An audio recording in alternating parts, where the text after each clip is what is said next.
Hello everybody, this is the an update on the NICS Painting Challenge for the end of this year, 2016, and I've gotten actually quite a bit done. My primary goal was to get the three Dragon Knights on the right completed, and the other three was a secondary goal, getting them done.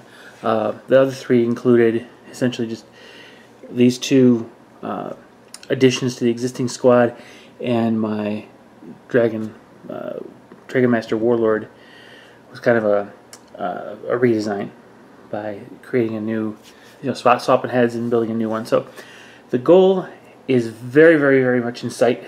I have completely finished these three, with the sole exception of the banner. I don't quite know what insignia to put on the banner yet, so I don't really mind that it's not quite done yet. I don't know if it'll be freehand or if it'll be a decal, so it'll depend on what I find, what I design. So I didn't think this one through hard enough at the beginning of the challenge, so I'm still counting it done. Everything for each of these is completed, so we're just going to take a closer look at each of these.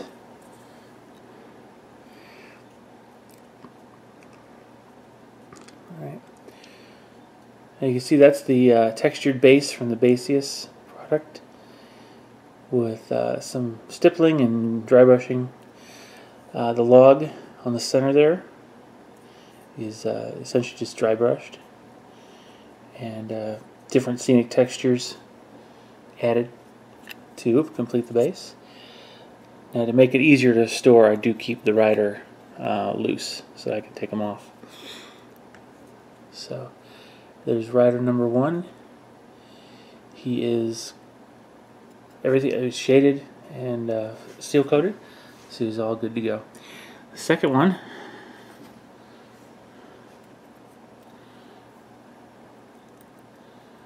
there he goes. I like the way they end up coming out. The color combination worked really well. It turned out that I need to use Zandri Dust instead of for the tan colored. The actual color on the camera, it's coming out a little more yellow on my little screen, LCD screen here, but hoping it's actually in the video itself. It'll be a little more true to color. But that's Zandri Dust instead of the Shanty Bone I was thinking. But other than that, the colors I needed were correct. I knew which ones I needed. So that's done. And now this one, on his base, there's the rock feature that was added. It was simply dry brushed. And I took a piece of Woodland Scenics metal tree, an old metal tree armature, and stuck that in after the fact to give another piece of foliage coming out. Now, I had originally intended to have his weapon kind of wired up. So you'll notice in his left hand, right here, he's got a trigger mechanism.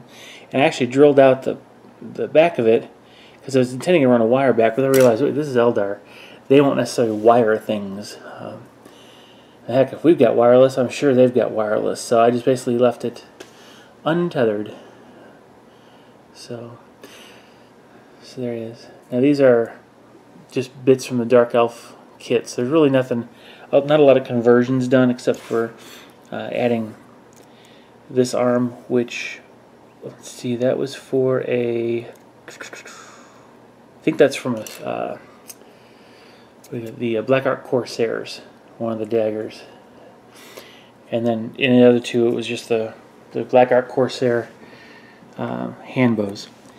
Alright, so those are done. Now for these, I've painted them. They're pretty much painted. The only pieces left to paint really are on the weapon itself, or weapons, both of them.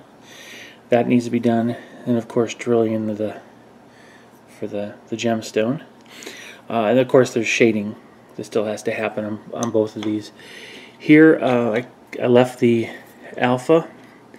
His arm this lance arm, everything stayed the same with a black lance, whereas on the regular Dragon Rider I made his more of a wood color. So still works in progress, but I should easily get those done by the end of the year. Now in this particular case, I know what's going to go on his flag. It's the actual symbol for Lorien. Essentially, it's a the Eye of Isha with the part of the symbol of Lilith, which is looks like a 5 basically. So coming below the eye, it comes down, and then there's a little, looks like the bottom curl of a 5. That's the same symbol that's on my Wraith Knight's tabard, and so that's going to require a little bit of. There is a decal on the Eldar set for that, but I will have to freehand the rest of it, and then blend the two yellows together. But other than that, he's very much done. I like the way he came out. His armor just really pops with that that gold in there. I really like the way he turned out. All right, that's an old dragon though, dragon mount from a previous kit, so no extra work there. Once I'm done painting these guys, I'll base them, and then we're good to go. So that's the progress on this challenge. Like I said, should be easy to get this done. I'll talk more about progress and plans and such on the channel update next. But I hope you enjoyed, and hope you kind of got an idea of what I'm trying to accomplish with these Dragon Knights. Alright, catch you in the next video. Bye-bye.